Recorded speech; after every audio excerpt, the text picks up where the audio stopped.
The last inductees of the evening, the boys basketball teams of the 1992-1993 season and the 1993-1994 season.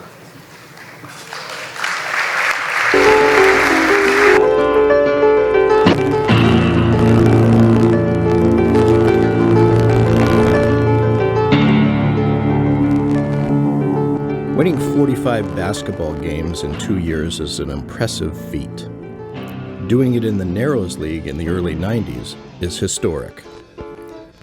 That is exactly what the boys' teams of 92-93 and 93-94 did, earning a league and district title in 1992-93 and qualifying for the state tournament both years. Expectations were high as the 92-93 season began. 5 Lions averaged double figures, making Bellarmine a matchup nightmare for its opponents. The Lions tore through the regular season schedule, posting a 19-1 record and a Narrows League championship, beating league favorite North Thurston twice. Their only blemish was a close loss to Lincoln by 4 points. They avenged this loss with a 16-point blowout in their second meeting with the Abes. They finished the regular season ranked number 2 in the state polls, earning the best record in school history. The Lions fell to rival Curtis in the 8th place trophy game. While falling short of their goal of the state championship, Hall of Fame inductee Jake Wadnola calls the 92-93 team hands down the best team he ever played with at any level. With several key players returning, the Lions had high hopes for the 93-94 campaign. These high hopes were justified as the team began the season winning the first 6 games before dropping a heartbreaker to eventual Narrows League co-champion Lincoln 52-51. The Lions' only regular season losses came at the hands of Lincoln and North Thurston, the other co-champion of the Narrows League, posting a 16-4 regular season record. The Lions continued their winning ways in the postseason. The boys avenged their 2 regular season losses to North Thurston, beating the Rams 70-64 to finish 3rd in West Central District play. While they did not earn a trophy at the state tournament, the Lions proved that they could play with any team in the state. For 2 years, the Bellarmine boys basketball teams had a tremendous level of success, yet it is the memories of a great group of young men and their families that endures. As Captain Jake Wadnola recalls, the process was unbelievable. It's no wonder why Coach Anstadt says that these 2 teams were the most fun he's ever had as a coach. The 92-93 and 93-94 basketball teams embody the concept of the success is the journey, not the destination.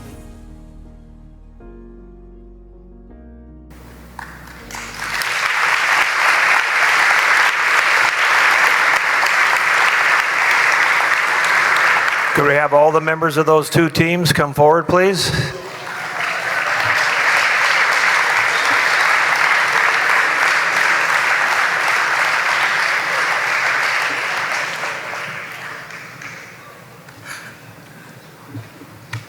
And speaking on behalf of both teams, the man known around here simply as Coach, Bellarmine Hall of Famer Steve Anstead.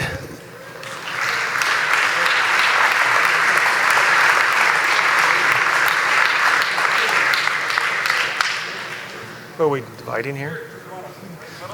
Anywhere you want.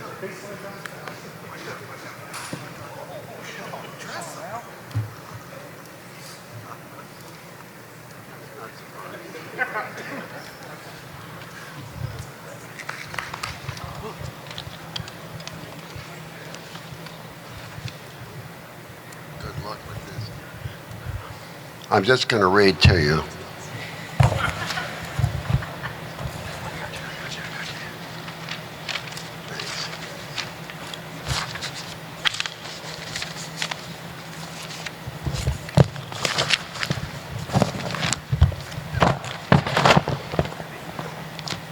is a special night for the 93-94 Bellarmine boys basketball teams, and they deserve it.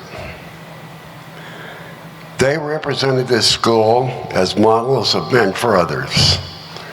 They played smart, they played together, they played unselfishly for something bigger than themselves. The 93 team went 24-3. Over 4 years, they were 56-8. The 94 team, over 4 years, was 70-14. As a coach, it was gratifying, a pleasure to be around them, whether in practice or the game. They cared and they played like it.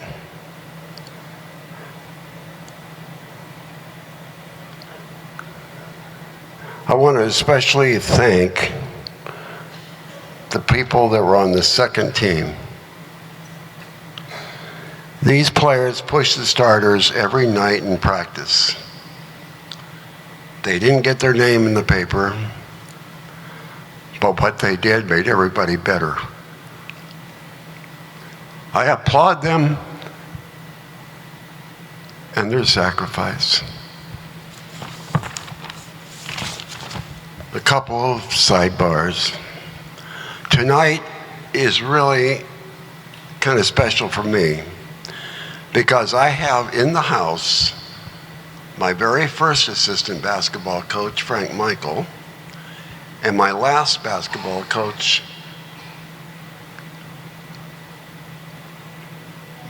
Rick Barnhart.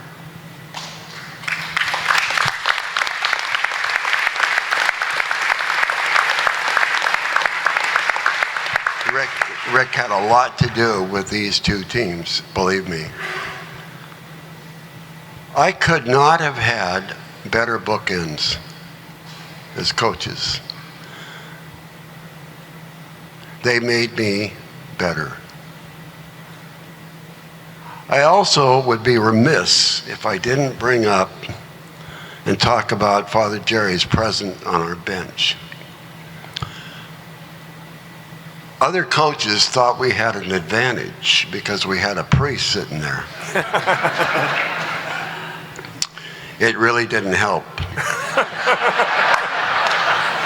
in that way. It did help because of Jerry's relationship with the kids and the players through the season. My family's here tonight, my wife Pat, my son Brian and his wife Shannon, my grandson Alex, my other son Scott and his wife Kristen couldn't make it because they came down with COVID. But I can't tell you, what kind of sacrifices wives and families make to let you coach for 30 years.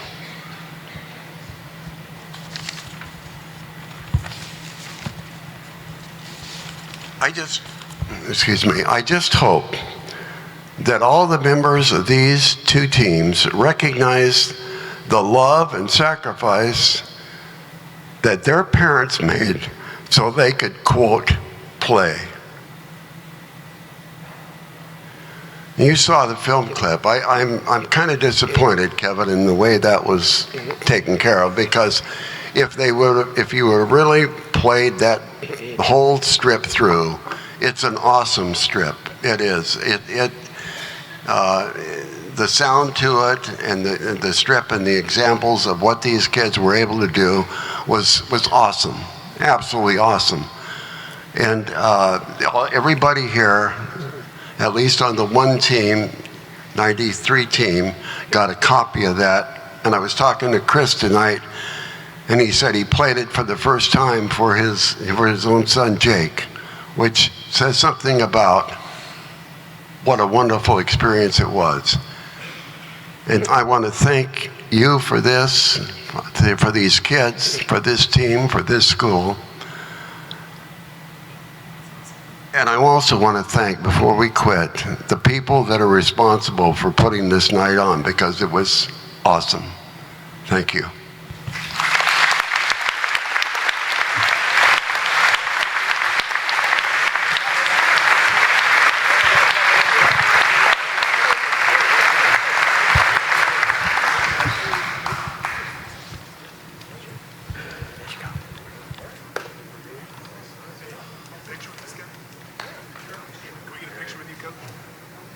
Guys, JJ, can we get a picture with this guy? You want a picture?